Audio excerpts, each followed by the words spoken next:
Hello, সবাই কেমন আছো? এইখানে তোমরা যে অ্যালগরিদমটা দেখতে পাচ্ছ, এটা মূলত FIFO অ্যালগরিদম। এটি অপারেটিং সিস্টেমের অ্যালগরিদম।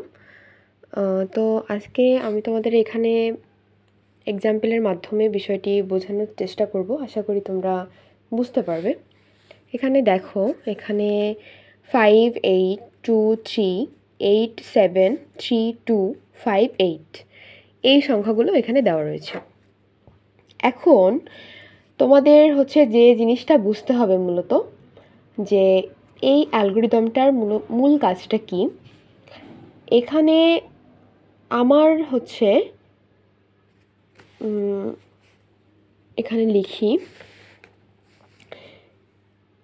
যেটা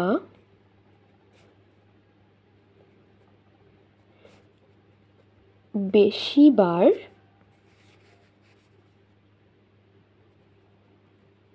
থাকবে সেইটি উঠে বর্তমান সংখ্যাটি বসবে।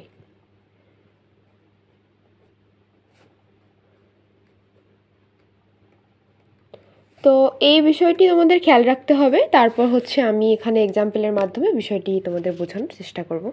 তো দেখো, এখানে আমি প্রথমে সংখ্যাগুলো লিখে নিয়েছি, যে আমার এখানে যে সংখ্যাগুলো রয়েছে, এবং এখানে F1 F2 F3 দিয়ে আমি পাশে হচ্ছে লিখেছি আর কি, পরবর্তীতে আমার যে সংখ্যাগুলো আসবে। তো দেখো, ফার্স্টে আমার একটা একটা করে নিতে হবে, যেহেতু আমার এখানে 3 স্লটের মূলত এই অ্যালগরিদমটা, মানে আমার এখানে 3 স্লট করতে বলেছে। আমার যদি এর থেকে বেশি করতে বলে সেক্ষেত্রে আমি বেশি করব।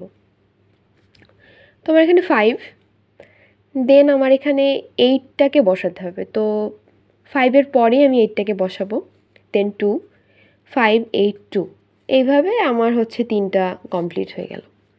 দেন আমার নতুন করে আসতেছে 3। এখন আমার তো 3টা ভরে গেছে,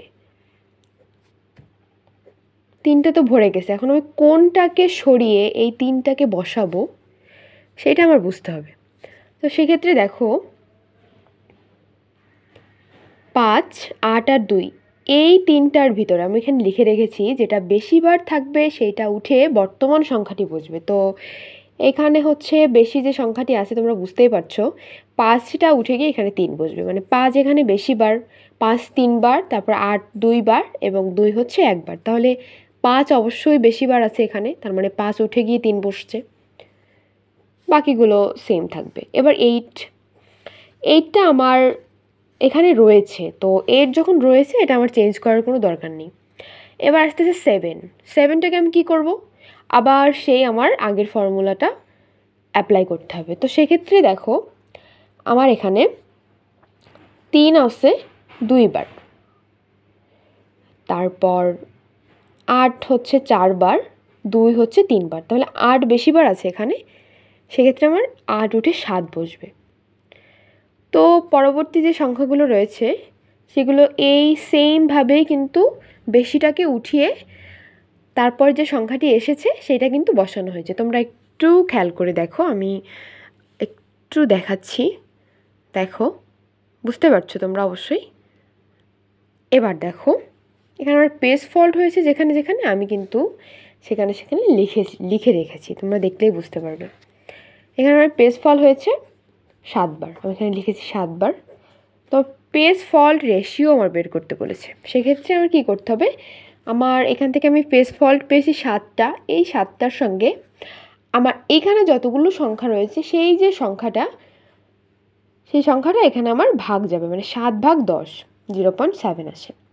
তারপর আমার পার্সেন্টেজ যখন বের করতে বলে তখন আমার পেজ ফল্ট রেশিও এটাকে আমার 100 দিয়ে গুণ করতে হবে, সেক্ষেত্রে আমার 70 আসে। তো আশা করি তোমরা সবাই বুঝতে পেরেছো। এরপরেও যদি কোনো সমস্যা থাকে তোমরা কমেন্ট করো, আমি অবশ্যই রিপ্লাই করার চেষ্টা করব। Thank you.